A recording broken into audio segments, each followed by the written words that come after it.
Welcome back to Politics Today. We have a very special show. I'm the guest speaker, Rommel Sangalang. I always say Sangalang, but it's actually Romel Sangalang here in the Philippines. Harry Tambuatka will be back next week. We have a special guest for Investor Talk. His name is Ray Javelena. He's the branch head and senior financial advisor for Manulife. He was speaking a lot about families and what they should do, especially when you orient yourself to the end of your life point, whether it's touring, having fun with barcadas, or whether it's being in the provinces and just being a restful soul. In either way, you have to plan this. And if you don't plan it, who knows what you're going to get. So we're going to go back to Ray and ask him a couple of questions. But first I wanted to ask, how, as far as the Philippines is concerned, what is the number of people that have in their mind and in your registry a plan not only for insurance but for retirement? Can you give me the penetration in this country? I think we're playing in the vicinity of 10% of the population having anything at all. And of the 10%, maybe half of them have a deeper understanding about what all of this means. So the 90% is going back to another generation where I'm going to have as many kids as possible and roll the dice that one of them is going to take care of me. Yeah. Is that where we're going? That's essentially what it is, and then they're suddenly shocked that the children have to leave, and they're going to end up by themselves, and unless the children help them, they have nothing. That's a little bit scary, but go ahead. I'm going to let you... Yeah. Well, the children, of course, will have their own concerns, especially since... especially if they don't find any opportunities here in the Philippines. They'd have to go abroad. And when you go abroad, the sacrifices they make.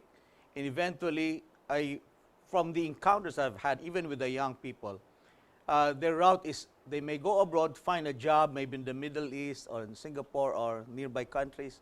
If they get a chance, they migrate to Canada. That is true. Canada, and another destination that's getting a little bit more popular would be Australia and New Zealand. And I think the life there is better. Actually, I have friends in New Zealand, in Canada, and in the US who are thinking of, is there any way for my life to get better? And then when we talk about what's happening in the Philippines, they begin to think, it looks like it's better to live in the Philippines. And that's true. And that's what many of them don't realize, because they live so far away, and news about the Philippines and what's happening here seldom reaches them.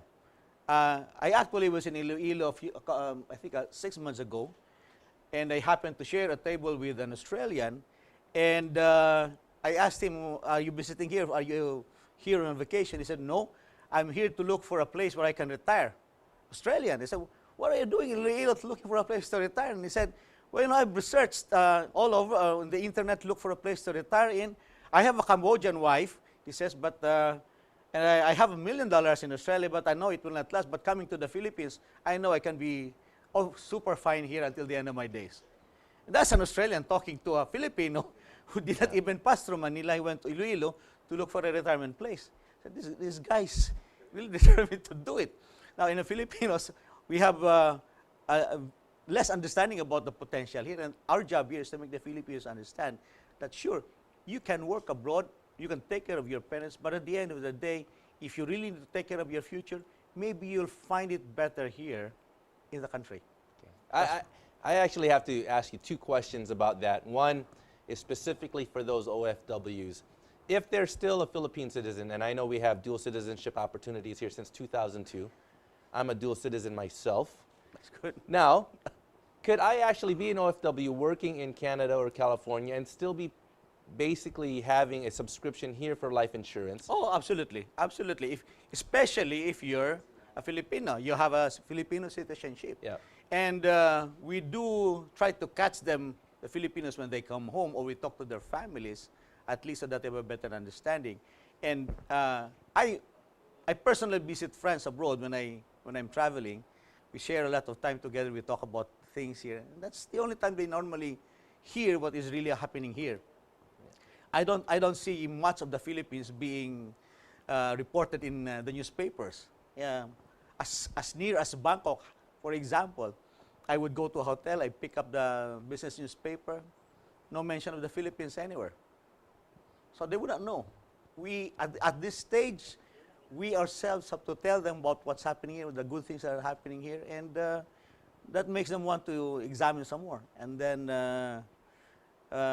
they do when they come here. We take them around, let them see, and they see for themselves. The reason I ask is because I'm thinking that in the future, having the money that they have would go a lot further here in the Philippines, especially if their subscription is based on dollars converting to pesos and, of course, rolling over into something much larger. Then it might not be it might not be a large enough money where in Canada or the United States it would go farther. Yeah. But here, definitely, they could. Definitely. You know, I just had a broken arm about 2 months ago, and the orthopedic surgeon I had was A class, world class, and I wouldn't recommend anybody outside of him. At the same time, 10, 20 years ago, I don't think that was the truth of it all. I mean, there was no really St. Luke's or Makati Med, and so you didn't have that kind of expertise and that kind of confidence to bring your injury to Yeah. these Filipino doctors. Yeah, I agree with you. In fact, I don't think we are there yet. You know, one of the things that, one of the new industries right now is really what they call medical tourism.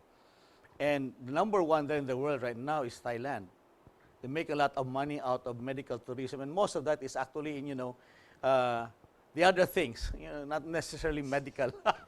Well, yeah, relaxation. Yeah, the other things. But in the Philippines, I don't think we're nowhere near the 10th placer in this area. But we do have a commitment, I think, to modernize our medical facilities so that we can attract more people to come here. You could relax in the beach for 3-4 days, and after that you go have a checkup or get yourself beautified. Yeah. That can happen now. Let me see if you have numbers. It's a long story, but I couldn't have kids. My wife. It's not like I didn't know how to. Okay. I'm not questioning. It's just my wife and I couldn't have kids. Yeah.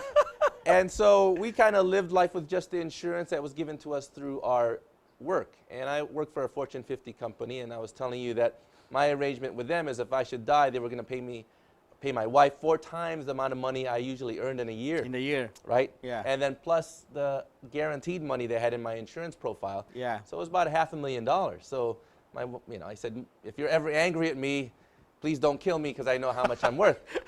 But the minute we had that first child, I did the math and I said, what if I got laid off on a Monday and then I got hit by a bus Tuesday? Yeah. Wow. Then my child wouldn't have anything. So I did a lot of research on insurance.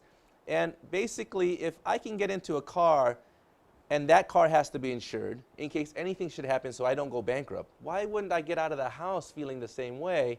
Because if anything should happen to me, I want my child to have a comfortable life. So I researched it, and for someone in my category, term life, based on Forbes and a couple of other articles, Susan Orman, term life, I measured how much I want to love my child and then kick them out. So at 20 years of age, I'm going to kick them out, right? So I took a 20-year term life for $250,000 for each of us, in case we both die in an airplane accident. And the child, after 20 years, if I should die before then, and I haven't prepared him for college, etc., he will have money to go to college. He will have money. But it said also, if you earn more than $250,000 a year, your life is such that there's so many things that you're used to. The kind of car, where you go on vacation, where you expect You want to maintain the lifestyle. They said at $250,000 a year, if that's your annual income, you should do the premium full, which is, it's not 20 years, it's up until the day Jesus calls me back, or the devil, which one I have to account with. But that one is a marker that's still true today, $250,000. Is there a Filipino representation of where your salary should be for you to get that full, and where you should always have term? Well, we're a little different. Essentially, when we go through each one's needs, they really vary at the different stages of life.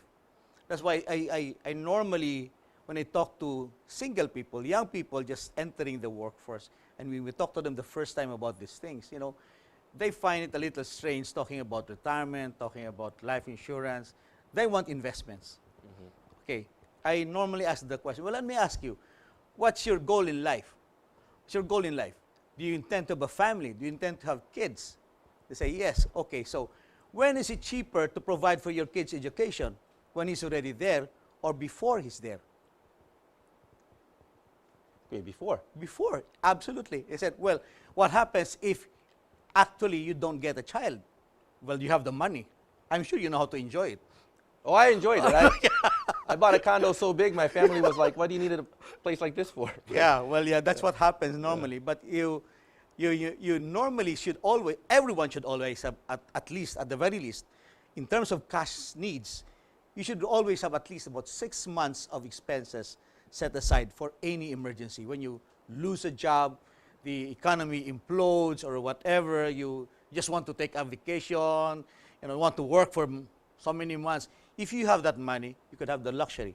But that money is just the tip of the surface, the tip of the iceberg.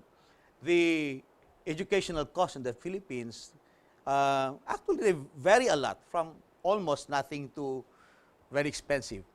But why would you send a child to a good school? It's not because you want to spend money. It's because you want to ensure that the child has a good future, has a chance for himself to make it in this world. So you choose the best school if you can. But you're talking different money here versus the one where you get it cheap. So you would find that you need to provide for that. Whether you're alive or no longer there, the child has to study.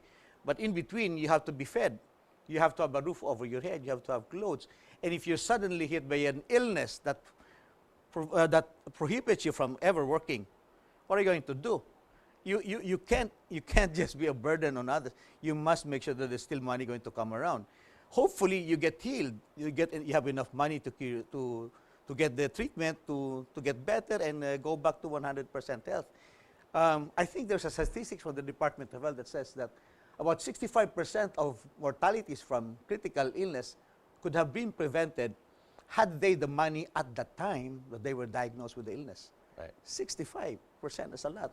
And that's still money that's going to burden people. I tell my clients, you could just be saving, but if you hadn't prepared to look at the angle and provide for each one and decided which one is most critical at each point with the available budget that you have, you could end up losing everything that you built up anyway. Okay. I want to mention two things. One is the amount of management fees that's happening around the world is criminal. So there's some management fees upwards close to 3%. And if your great product only made 6%, it doesn't really matter. You technically made a net of 3%. So thankfully, the United States and other governments are clamping down on that. On the and why is that management fee so high, and what's actually the client getting out of it? And I was wondering if you could talk about that a little bit. The second thing is the United States has a credit card problem. We as a country want to promote credit cards now to the young generation, which I hope they're more careful about than other nations. But I always value the self-worth of a financial advisor if they ask first, at least the first 4 questions, what do you owe? Because if that's never asked, then that financial advisor is only after a commission. Correct. You got to take care of what you owe. Well, let me tell you the irony here. In our business, I keep telling, admittedly, we make our living by selling policies. But we don't get to sell policies if we actually haven't done any real service to a client. Clients buy policies only that makes sense to them because it helps them. It is what they need. So the idea for the best financial advisors in the Philippines is that you should be, even more than your clients, be able to understand what the client faces and hopefully take each client step by step through each of the risks that they possibly face. Get the client to put in his sense worth, to understand whether or not it's something that should really be, that they should really do something about. And after all of that exercise of determining how much they really need, then you put together a plan to address all of these things. The advisor doesn't get anything from the client. They pay a premium on their policy. It's the policy that pays us.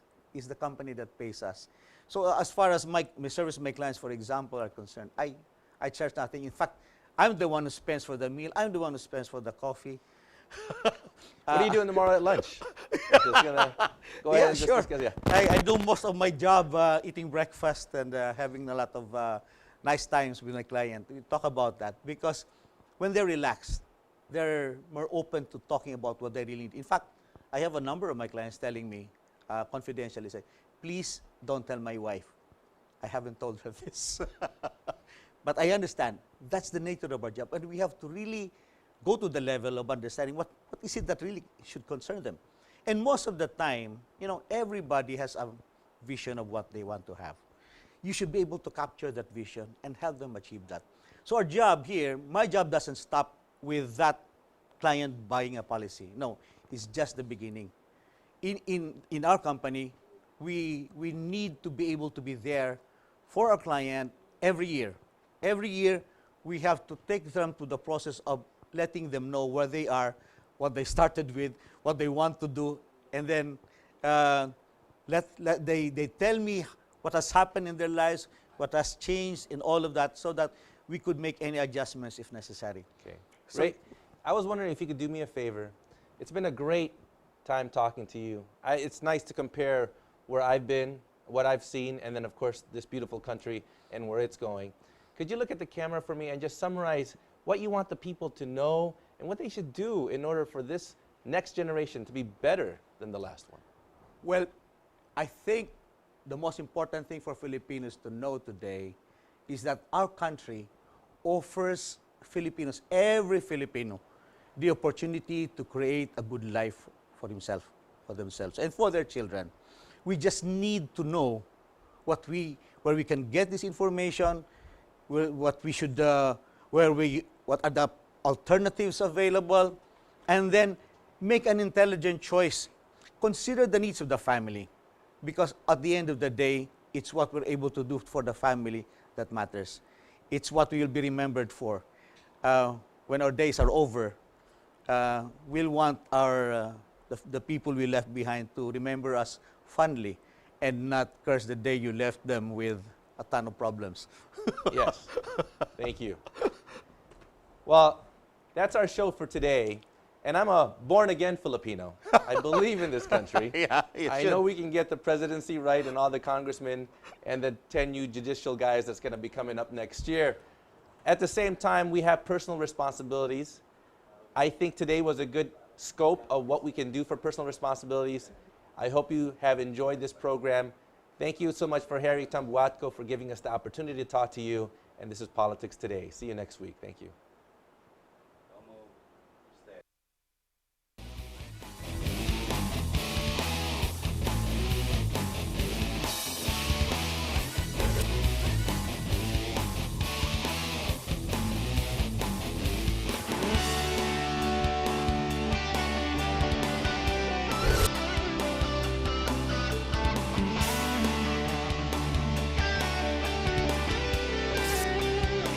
You are what you watch.